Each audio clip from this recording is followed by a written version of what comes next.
Hi guys, it's Ty and welcome back to my channel. So we're here, we finally made it. It's the end of the year and I want to talk about my favorite books of 2023. So I've already done all the books that I DNF'd, my most surprising, my most disappointing. So I will have those videos linked down below in case you guys still need to check those out. I suggest that you do. But today we are just going to talk about my favorite books of this year.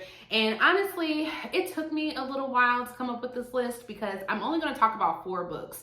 And after I did some reflection over this year, I just realized that a lot of the books that I read this year were fine. There were a few duds that were mixed in there. I do have some other 5-star reads from this year, but they just did not hit like these books hit for me. So like I said, I'm only going to be talking about 4. So we will go ahead and get started. So the first one that I'm going to talk about that is one of my favorites for this year is Yours Truly by Abby Jimenez. And we are following 2 doctors. So we have Brianna and Jacob. And so at the start of this story, Jacob is the new doctor at the hospital that Brianna works at, and he is called like Dr. Death because on his first day, every patient that he has encountered has died. And so a lot of the nurses don't like him and have been making fun of him, and Brianna's first impression of him wasn't great, so they did not start off on the right foot. Eventually though, they have some better interactions. They start exchanging notes with each other within the hospital, and then he does something that is truly amazing. So Brianna's younger brother is dealing with kidney failure and needs a kidney transplant, and Jacob has decided that he is going to donate his kidney once he finds out that he is a match, but he wants to do it anonymously and he doesn't even want to tell Brianna, but she eventually finds out and she is ecstatic. So both of the characters are getting out of really bad relationships. I think she's like in the middle of a divorce, and she just got done with the divorce, and then he was in a horrific relationship, and his ex-girlfriend is actually marrying his brother. And so his family is like really worried about him because they don't want him to like stress about it, but it's like stressing him out that they're stressed about it. And so he asked Brianna to pretend to be his girlfriend in front of his parents so that his parents will think that he has finally moved on. And so after he does that, he starts to overthink things and thinks that she only agreed to do it because he is giving his kidney to her brother. So we are following Jacob and Brianna as they are trying to navigate their feelings for each other. And so I really like this story. I loved the tropes that this one dealt with. So obviously we have the fake dating, and then we have miscommunication because there is a ton of miscommunication between Jacob and Brianna. But my whole thing with that is I have learned this year that I am not a fan of the miscommunication trope, but it worked so well in here because it kind of made sense on why they were miscommunicating and why they weren't having these conversations openly with each other. So it worked for me in this one. I also liked the relationship between Jacob and Brianna and how it gradually grew over the course of the story with the help of the fake dating. And I just like how they were both supportive of each other. He was always making sacrifices for her and letting her know that he was always there for her. And then she was supportive of his anxiety. Jacob has terrible anxiety, and it was done so well in this story because at certain points, like reading from his perspective, I felt like I was getting anxiety just listening to the anxiety that he had. So I think it was done so well. I also felt that this book was a little bit personal to me because it talks a lot about people who need like organ transplants and what it feels like for the patient who's waiting on these organ transplant, the effects it not only has on the patient, but the family members. And it was personal to me because I have a family member that is currently waiting for a kidney transplant. So the conversations in here that we had surrounding that really touched home for me. And I adored this story. And I never can answer, that question of who's your favorite fictional crush. Like, I don't feel like I read read a lot of stories that deal with a lot of romance. So now I do have a favorite because it is Jacob. I adored Jacob in this story. His anxiety and all, I loved it all.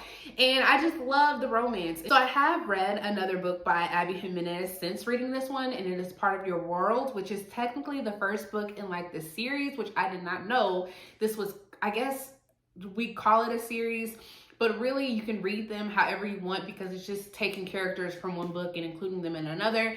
And I just love her writing. I love the romance that she builds. And in this one, it did something to me. It hit home for me, and I really, really love this story. And I would highly recommend, if you are a romance reader and you have not read anything by Abby Jimenez, I would highly recommend this one. So then my next favorite is None of This Is True by Lisa Jewell. So this is a adult mystery. I have read a couple of other Lisa Jewells, but this one obviously is by far my favorite. So in this one, we are following two characters, Alex, who is a famous podcaster, and then this other character, Josie. And we find out within like the first couple of pages that they are birthday twins. I believe they're both turning like 45-ish. But they're both the same age. And so while they're celebrating their birthday at the same restaurant, they don't know each other, Josie introduces herself to Alex, and that is how they are acquainted.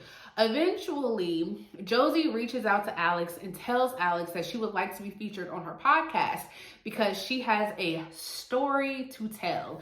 And let me tell you, it is a wild story. So just by the title alone, None of This Is True, we know that these are going to be some unreliable characters.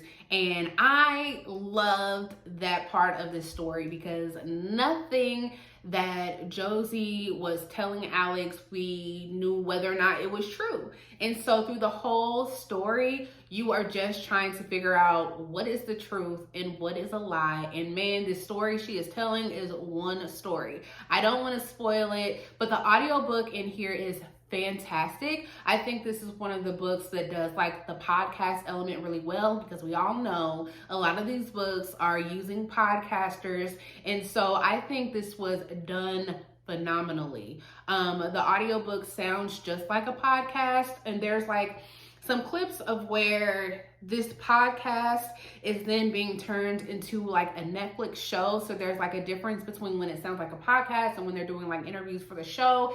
It's just done amazing. And I really like the characters. I like the interaction between like Alex and Josie. And then of course the main thing is just trying to figure out what the heck is actually going on. And I adored the ending of this story. When I started reading this was all that I thought about. I was just trying to get to the bottom of what was happening. A lot of the times when I read like mysteries or thrillers, I'm just kind of like along for the ride. Sometimes I'll try to like figure it out.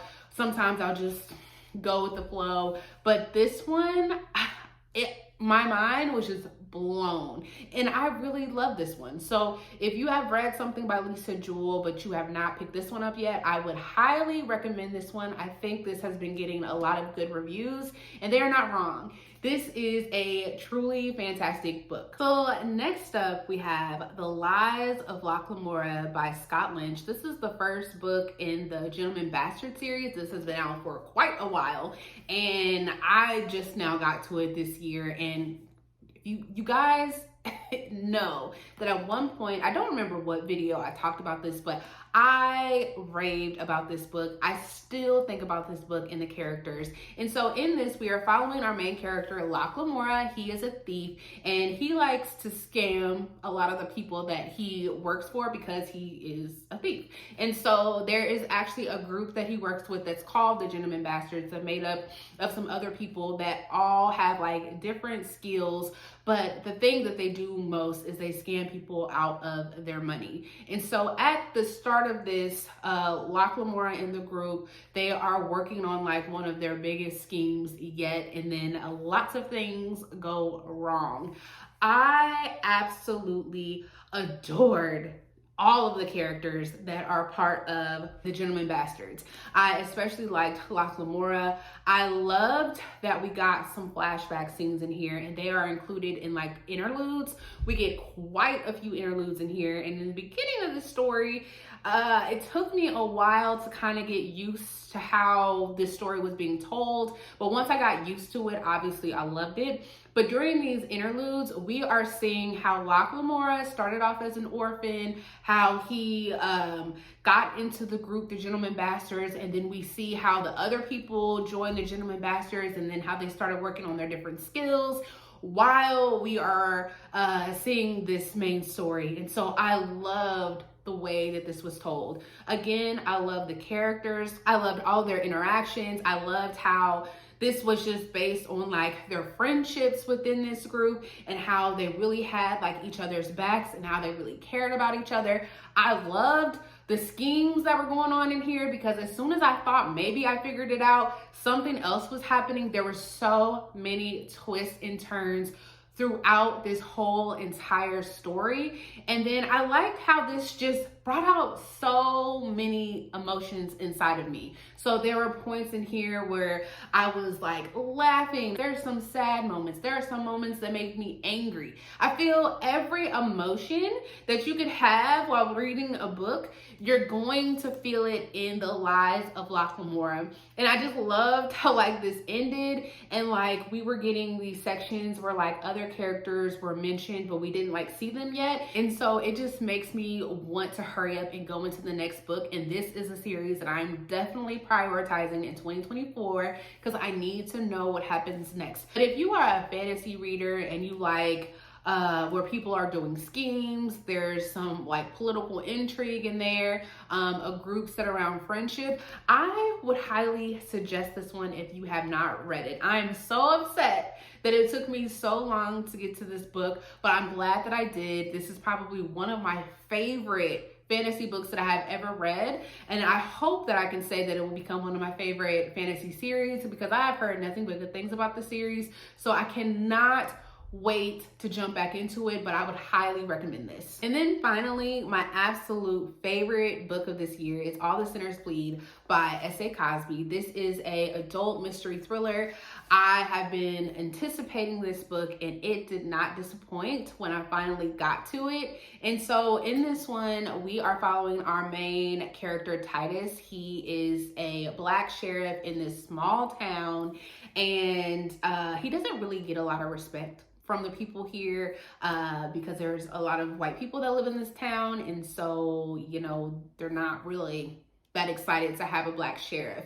But at the beginning of the story, he is investigating a school shooting. So there was this younger man that went up to the school and shot a teacher. And so while Titus and the other officers go up there to try to apprehend this guy, he is shot. He's Black, but he is shot by one of the white cops, which causes a stir. And so while Titus is trying to figure out what caused him to go up here and shoot this teacher, they learn that there is a possible serial killer on their hands, and they are trying to figure out what is going on.